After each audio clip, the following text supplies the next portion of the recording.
गौतम बुद्ध का नामकरण, असित आर्ष का आशीर्वाद और वक्तव्य सुनकर राजा शुद्धोधन को बड़ी प्रसन्नता हुई। उन्होंने बहुत सा धन शिशु के ऊपर न्यौछावर करके निर्धनों में वितरित कर दिया। बड़े हर्ष और प्रसन्नता के वातावरण में शिशु के नामकरण संस्कार का समारोह आयोजित किया गया। शिशु राजकुमार के लिए सिद्धार्थ नाम उपयुक्त माना गया। जब से सिद्धार्थ का जन्म हुआ था, राजमहल के वातावरण में एक अनोखी सी प्रसन्नता का भाव समाहित था। चारों ओर जैसे शिशु सिद्धार्थ का स्पर्श कर मंद सुगंध समीर के झोंके राजमहल में अटखेलियां कर रहे थे। काल की गति बड़ी बलवान होती है और कोई इसे सरलता से नहीं समझ सकता। राजमहल में प्रसन्नता की बयारें बहाकर संभवतः काल कोई विडंबना रच रहा था। तभी तो राजमहल की प्रसन्नता उसे फूटी आंख न सुहा रही थी।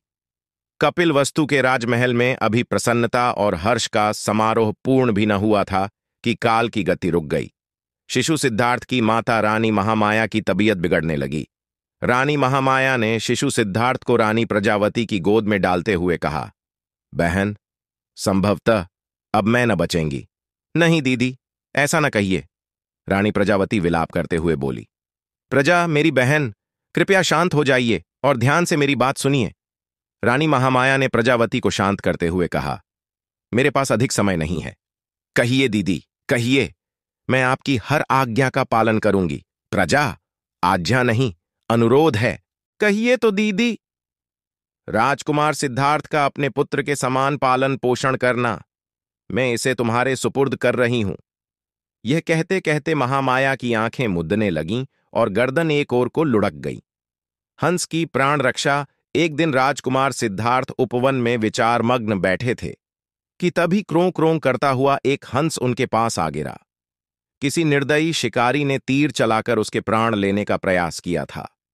राजकुमार ने दयावश उसके पंखों में लगा तीर निकालकर घाव धोया और उसे जल पिलाया। जल पीकर जैसे हंस के प्राण लौट आए, इतने में ही शिकारी दौड़ता हुआ वहां आ पहुंचा। वह सिद्धार्थ का चचेरा भाई देवदत्त था। सिद्धार्थ, देवदत्त आते ही बोला, यह हंस मुझे दे दो, मैंने इसका शिकार किया है। नहीं देवदत्त, सिद्धार्थ विनम्रता से बोले, मैं यह हंस तुम्हें नहीं दे सकता, तुम इसे मार डालोगे। मैं इसे मारूं या छोड़ दूं? देवदत्त बोला, यह मेरा शिकार है। देवदत्त, मैंने इस हंस की प्राण रक्षा की है, अतः यह मेरा है, मैं कदापि इसे तुम्हें नहीं दूंगा। इसी बात पर दोनों में वाद विवाद होने लगा, किंतु कोई भी सार्थक परिणाम न निकला। अतः विवाद राज दरबार में राजा शुद्धोधन के सामने पहुंचा। राजा ने गंभीरतापूर्वक दोनों की बातें सुनी। महाराज, देवदत्त बोला, मैंने हंस का शिकार किया है। मेरे तीर से घायल होकर हंस पृथ्वी पर गिर पड़ा था, अतः इस पर मेरा अधिकार है और यह मुझे ही मिलना चाहिए। अब राजा शुद्धोधन ने सिद्धार्थ का पक्ष सुना। महाराजा, सिद्धार्थ ने कहा, यह हंस पृथ्वी पर मरणासन्न अवस्था में पड़ा हुआ था। यदि मैं इसके पंखों में से तीर निकालकर इसका उपचार न करता तो संभवतः यह तभी प्राण त्याग देता। मैंने इसकी प्राण रक्षा की है, अतः इस पर मेरा अधिकार है और यह मेरे पास ही रहना चाहिए। राजा ने इस विवाद पर दरबारियों के विचार भी सुने। अंततः राजा ने निर्णय दिया, देवदत्त, तुमने हंस के प्राणहरण की चेष्टा की, जबकि सिद्धार्थ ने प्राण रक्षा की। प्राणहरण की अपेक्षा प्राण रक्षा करने वाले का हंस पर अधिकार है, अतः यह हंस सिद्धार्थ का है। दरबारियों ने मुक्त कंठ से राजा के निर्णय की सराहना की, जबकि अपने विपरीत निर्णय सुनकर देवदत्त सिद्धार्थ के प्रति क्रोध और ईर्ष्या से सुलग उठा। धनी और निर्धन का अंतर राजा शुद्धोधन राजकुमार के लिए वैभव विलास के जितने साधन जुटा रहे थे, उतने ही वे उससे विमुख होते जा रहे थे। एक दिन सिद्धार्थ का बालसखा बसंतक सिद्धार्थ से बोला, राजकुमार, आपके माता पिता आपसे कितना प्रेम और स्नेह करते हैं। उन्होंने आपके लिए संसार में लगभग सभी सुख उपलब्ध करा दिए हैं। बसंतक, सिद्धार्थ बोले, संसार के सभी माता पिता अपनी संतान से प्रेम और स्नेह करते हैं। जिनके माता पिता की जितनी सामर्थ्य होती है, वे अपनी संतान को सुख सुविधाएं उपलब्ध कराते हैं। किंतु यहां पर एक गंभीर प्रश्न उठता है। वह क्या? संसार में सभी लोग एक समान क्यों नहीं हैं? किसी के पास धन की मात्रा इतनी अधिक है कि वह इसे कहाँ खर्च करे नहीं समझ पाता, जबकि दूसरी ओर किसी के पास इतना भी धन नहीं है कि 2 रोटी जुटा सके। संसार में यह अन्याय क्यों बसंतक? यह तो विधाता की लीला है राजकुमार। यह कहकर बसंतक तो मौन हो गया, किंतु राजकुमार सिद्धार्थ गहरे सोच में पड़ गए। राजकुमार सिद्धार्थ संसार के सभी वैभव विलास के प्रति विरक्ति का भाव रखते थे। यह देखकर राजा शुद्धोधन चिंतित हो उठे। उन्हें असित आर्षि और राज ज्योतिषी की भविष्यवाणी याद आने लगी। राजा शुद्धोधन को लगा कि राजकुमार सिद्धार्थ में सम्राट की अपेक्षा संत के गुण अधिक हैं। कहीं वह राज्य का त्याग कर संन्यास ही न ग्रहण कर ले। यह सोचकर राजा चिंतित हो उठे। अब राजा ने ऐसा कोई उपाय करने का निश्चय किया जिससे सिद्धार्थ पूरी तरह सांसारिक हो सके। अतः इस विषय में उन्होंने रानी प्रजावती से भी गहन विचार विमर्श किया।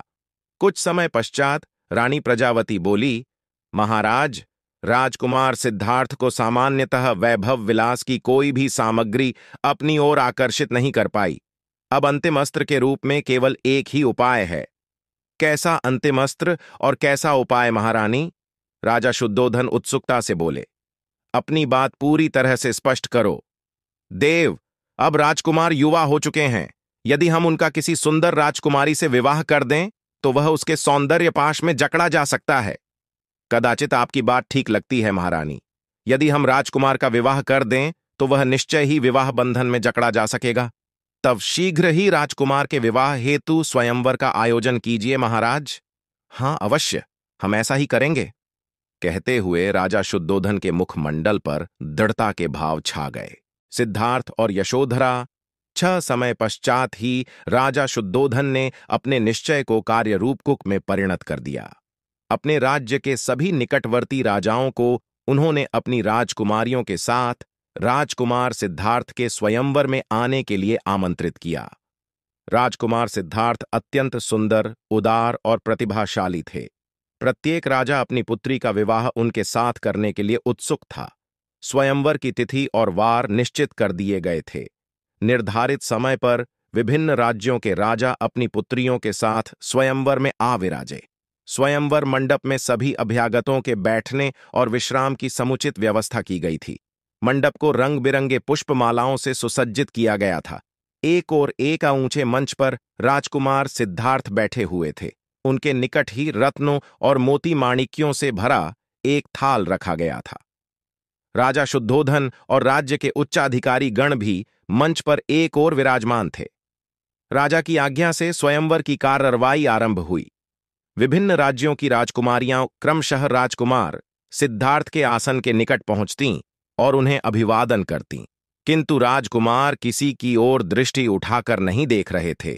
राजकुमार सिद्धार्थ अपने निकट रखे थाल में से मुट्ठी भर मोती माणिक्य उठाते और चुपचाप आने वाली राजकुमारी को भेंट स्वरूप दे देते।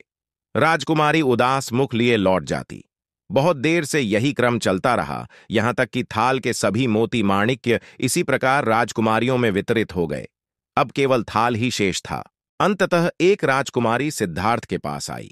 उसकी आंखें चंचल हिरणी के समान थीं।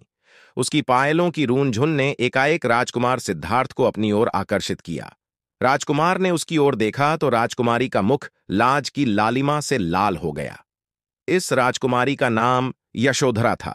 यशोधरा अभिवादन करके लौटने लगी तो राजकुमार सिद्धार्थ ने थाल में मोती निकालने के लिए हाथ डाला, किंतु थाल खाली देखकर वह सन्न रह गया। राजकुमार सिद्धार्थ यशोधरा के सौंदर्य को सप्रेम निहार रहे थे, किंतु जब उन्हें मोती माणिक्य से भरा थाल रिक्त मिला तो बहुत संकोच हुआ। वे अपने मंच से उठ खड़े हुए और बिना कुछ सोचे विचारे ही यशोधरा के सामने जा खड़े हुए।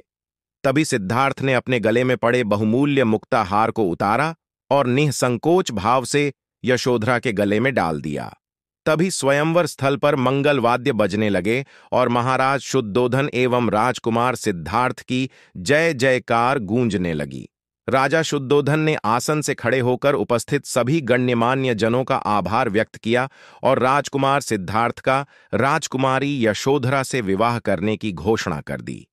राजकुमारी यशोधरा के पिता ने भी उपस्थित जनों का धन्यवाद करते हुए राजा शुद्धोधन की घोषणा का अनुमोदन किया। इस विवाह घोषणा को सुनकर उपस्थित जनों को बड़ा हर्ष हुआ, किंतु वहां पर कम से कम एक व्यक्ति ऐसा भी उपस्थित था जो इस घोषणा से विक्षुब्ध था। यदि आपको हमारी वीडियो पसंद आई है तो हमारे चैनल को सब्सक्राइब कीजिए, लाइक कीजिए, शेयर कीजिए और आप हमें कुछ संदेश देना चाहते हैं तो हमें कमेंट कीजिए। धन्यवाद।